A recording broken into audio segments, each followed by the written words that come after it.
ಮಾತಾಡಿದ್ದಾರೆ ಅಂತ ಅರೆಸ್ಟ್ ಆಗಿದ್ದಾರೆ. ನೋಡಿ, ಅವರ ಒಂದು ಆಡಿಯೋ ರೆಕಾರ್ಡಿಂಗ್ ಏನು ಹೊರಗೆ ಬಂದಿದೆ, ಅತ್ಯಂತ ಒಂದು ಕೆಟ್ಟ ರೀತಿಯಲ್ಲಿ ಮಾತಾಡಿರ್ತಕ್ಕಂಥದ್ದು. ಈಗ ಕಾನೂನು ಪ್ರಕಾರ ಅದು ತನಿಖೆಯಾಗಿ ಅದು ಅವರೇ ಹೇಳಿದಾರ ಏನಾಗಿದೆ ತಿಳ್ಕೊಂಡು ಅವ್ರದ್ದೇ ಧ್ವನಿಯಾಗಿದ್ದರೆ ಅದು ಅತ್ಯಂತ ಅಕ್ಷಮ್ಯ ಅಪರಾಧ. ಅದು ಒಂದು ಸಮಾಜದ ಬಗ್ಗೆ ಕೆಟ್ಟದಾಗಿ ಮಾತಾಡೋದು, ವೈಯಕ್ತಿಕವಾಗಿ ಅತ್ಯಂತ ಕೀಳ ಮಟ್ಟದಲ್ಲಿ ಮಾತಾಡಿರ್ತಕ್ಕಂಥದ್ದು, ಇದು ನಿಜವಾಗ್ಲೂ ನೋವಿನ ಸಂಗತಿ.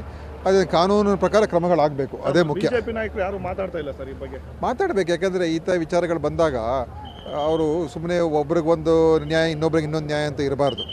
ಅವ್ರಿಗೇನಾದರೂ ಸಾಮಾನ್ಯ ಪರಿಜ್ಞಾನ ಇದ್ದರೆ ಇದನ್ನು ಅವರು ಕೂಡ ಖಂಡಿಸಿ ಮುಂದಿರುತ್ತ ಮೇಲೆ ಶಿಸ್ತಿನ ಕ್ರಮ ತಗೊಳ್ಬೇಕು.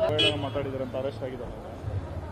ನೋಡಿ, ಅವರ ಒಂದು ಆಡಿಯೋ ರೆಕಾರ್ಡಿಂಗ್ ಏನು ಹೊರಗೆ ಬಂದಿದೆ, ಅತ್ಯಂತ ಒಂದು ಕೆಟ್ಟ ರೀತಿಯಲ್ಲಿ ಮಾತಾಡಿರ್ತಕ್ಕಂಥದ್ದು.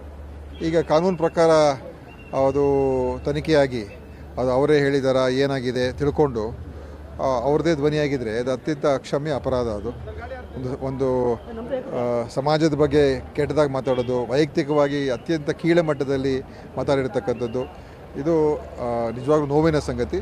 ಅದೇ ಕಾನೂನಿನ ಪ್ರಕಾರ ಕ್ರಮಗಳಾಗಬೇಕು, ಅದೇ ಮುಖ್ಯ. ಬಿಜೆಪಿ ನಾಯಕರು ಯಾರು ಮಾತಾಡ್ತಾ ಇಲ್ಲ ಸರ್ ಈ ಬಗ್ಗೆ. ಮಾತಾಡಬೇಕು, ಯಾಕಂದರೆ ಈ ಥರ ವಿಚಾರಗಳು ಬಂದಾಗ ಅವರು ಸುಮ್ಮನೆ ಒಬ್ರಿಗೊಂದು ನ್ಯಾಯ ಇನ್ನೊಬ್ರಿಗೆ ಇನ್ನೊಂದು ನ್ಯಾಯ ಅಂತ ಇರಬಾರ್ದು. ಅವ್ರಿಗೇನಾದರೂ ಸಾಮಾನ್ಯ ಪರಿಜ್ಞಾನ ಇದ್ದರೆ ಇದನ್ನು ಅವರು ಕೂಡ ಖಂಡಿಸಿ ಮುಂದಿರುತ್ತ ಮೇಲೆ ಶಿಸ್ತಿನ ಕ್ರಮ ತಗೊಳ್ಬೇಕು.